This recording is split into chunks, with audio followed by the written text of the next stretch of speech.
Hello everyone, আসসালামু আলাইকুম। আশা করি সকলেই ভালো আছেন। আজকে আমি একটি নতুন সফটওয়্যার নিয়ে হাজির হয়েছি, যেটার সাহায্যে আপনারা চাইলে পিসিকে সহজেই রিফ্রেশ না করে একটি পিসিকে বুট করতে পারেন, পিসি ফাস্ট করতে পারেন। রিফ্রেশের থেকে 100 গুণ ভালো কাজ করে এই সফটওয়্যারটা। আজকে আমি সেটি দেখাবো। আজকে প্রথমে মাইক্রোসফট স্টোরে যাবেন। এই সফটওয়্যারটা শুধু উইন্ডোজ 10 অথবা 11 এর জন্যই প্রযোজ্য। যারা 7 এক্সপি বা উইন্ডোজ 8 চালান তারা এটা পাবেন না। এটা শুধুমাত্র উইন্ডোজ 10 11 ব্যবহারকারীদের জন্য। প্রথমে এখানে এসে সার্চ করুন পিসি ম্যানেজার লেখার পর এই সফটওয়্যারটা আসবে। ধরুন আমি সার্চ দিয়ে দেখাচ্ছি কিভাবে আসে। এই যে দেখুন আসতেছে, এই যে এইটা আসছে। এইখানে আসার পর এটা ক্লিক করে দিবেন। এইভাবে ক্লিক করে দিয়ে এখানে এটাকে ইনস্টল করে দেবেন। এখানে প্লে স্টোর, অ্যান্ড্রয়েডের প্লে স্টোর মধ্যে ইনস্টল লেখা থাকবে, এখানে লেখা থাকবে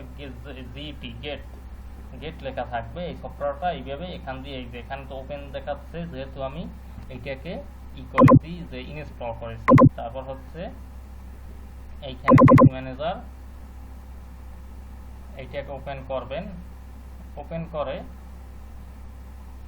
এই যে দেখুন এখানে আসছে, একটু আসতেছে।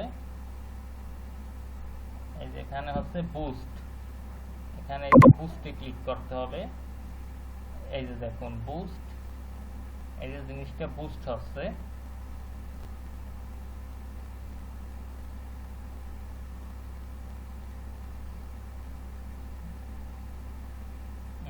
এই যে বুস্টে কাজ চলতেছে।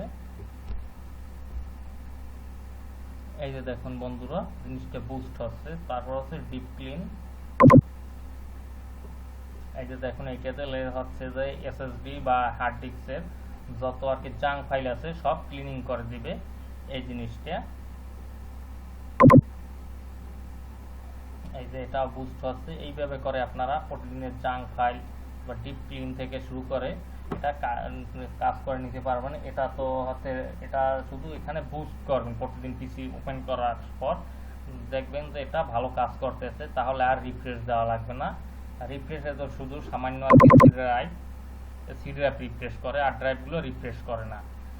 কিন্তু এই ড্রাইভকে রিফ্রেশ করে, অন্য কোনো ড্রাইভ সি ড্রাইভ ছাড়া রিফ্রেশ করে না। কিন্তু এটাই করবে টোটাল ড্রাইভের মানে টোটাল হার্ড ডিস্ক এসএসডি সবই রিফ্রেশ করে। এইটার কাজ হচ্ছে এইটা।